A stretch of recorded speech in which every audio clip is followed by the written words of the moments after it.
Okay. So Mohit, how does this figure arrive at? The way I understand it is that globally there is an accepted withdrawal rate from the retirement kitty.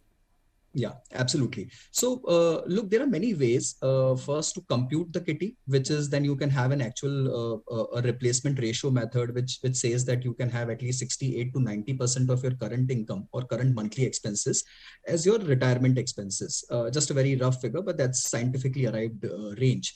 Or the second could be an actual expenses method, which says that you put your expenses, list it down, see what expenses will go off after retirement, add new expenses like medical expenses or some other expenses, travel expenses, etc., and see what your actual expenses will be.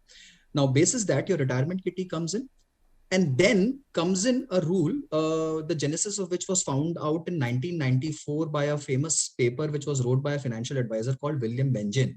So he gave a 4% rate, a 4% rule, and the rule is also called Trinity rule, which says that 4% is an acceptable standard rate of withdrawal from your accumulated corpus if you assume that your retirement age will be around 25 to 27 years. And if you also assume that the rate of growth in this corpus will kind of negate the rate of inflation, which means that your corpus will keep growing at around 5 to 7% annual rate, and inflation will also be in that same band. So if you assume these things, then 4% rate of withdrawal could actually last you for your retirement age, which could be around 25 to 27 years. So that's also called a Trinity rule, actually.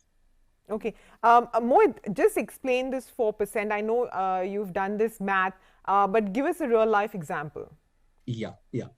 So look, let's take a very simplistic example. Let's say if your monthly expenses are rupees 33,000, which means around 4 lakh rupees a year, right? Approximately 4 lakh rupees a year.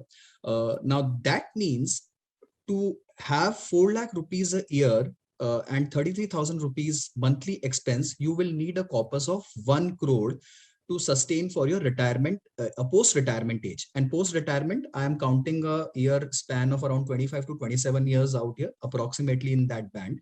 So if you have 1 crore corpus, 4% of that is 4 lakhs. Monthly withdrawal rate can be 33,000 rupees a year.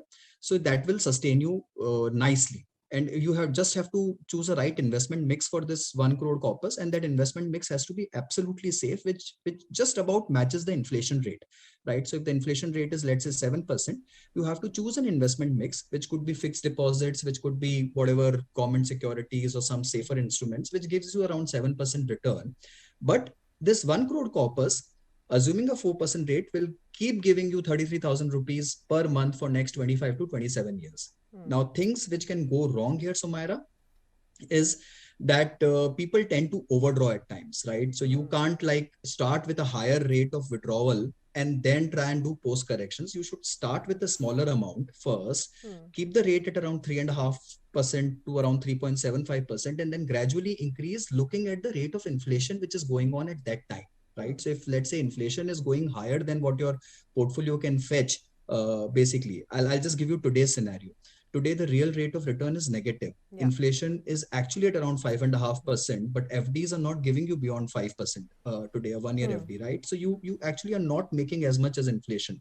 So then you have to reduce your withdrawal rate, mark it down little, start with a slower amount of 3.5% to 3.75%, and gradually inch it up towards 4% and see if the corpus keeps sustaining for you. But a 4% rate will sustain you very well. And if you take this example, so it could be anything. So let's say if your requirement is 8 lakhs a year, you keep the corpus at 2 crores and it will sustain you. If your requirement is 12 lakhs, you keep a corpus of 3 crores for your retirement, it will sustain you with a 4% rate. The rate factor, you will actually have to work with your financial advisor to come at a perfect rate factor, but 4% globally is a standard acceptable rate.